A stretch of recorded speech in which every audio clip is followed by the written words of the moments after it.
嗯，猜不透。作者 I.P. 愛萬民靈修分享。主知道法利賽人聽見他收門徒施洗比約翰還多，其實唔係耶穌親自施洗，乃是他的門徒施洗。他就離了猶大，又往加利利去，必須經過撒瑪利亞。於是到了撒瑪利亞的一座城，名叫敘加，靠近雅各給他兒子約瑟的那塊地，在那裏有雅各井。耶穌因走路困乏，就坐在井旁。那時約有午正。約翰福音4章1至6節和合本。施洗約翰開始他的鋪路事工，為人施洗，主要是在約旦河東岸嘅伯大尼。呢個亦都係耶穌受洗嘅地點。佢亦都喺約旦河施洗，吸引猶大全地，包括耶路撒冷嘅猶太人前嚟受洗。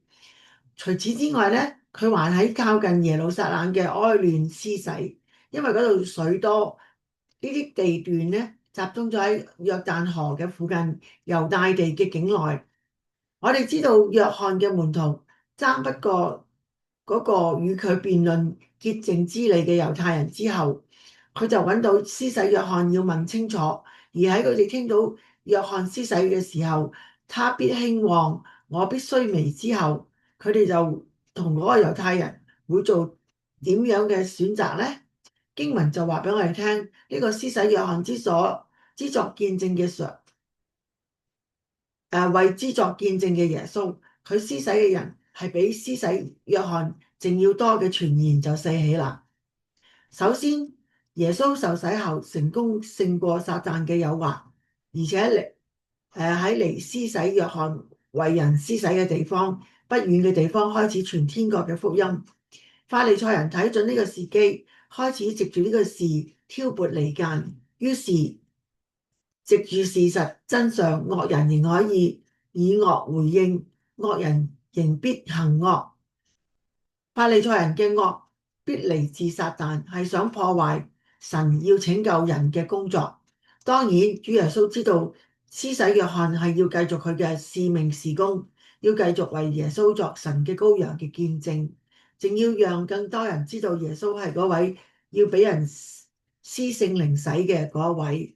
主決定離開佢，唔係為咗避嫌，亦都唔係為咗謙虛，而係要搞動人心去思考。人唔能夠不冷不熱，不能死水一潭。施洗約翰係需要去面對，主需要去搞動。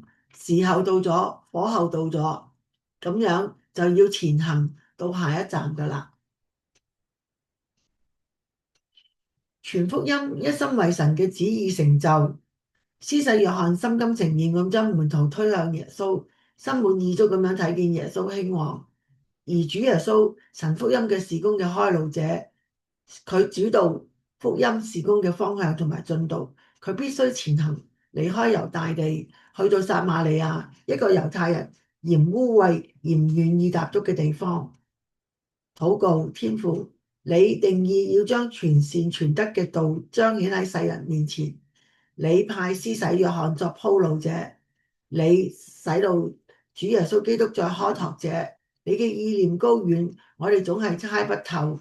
但願你賜下順服嘅你嘅靈，讓我哋喺唔明白嘅時候，亦都因為嗰啲出於你嘅話語而願意順服咁樣跟隨你嘅腳步，哪怕係宗教嘅禁忌之地。阿門。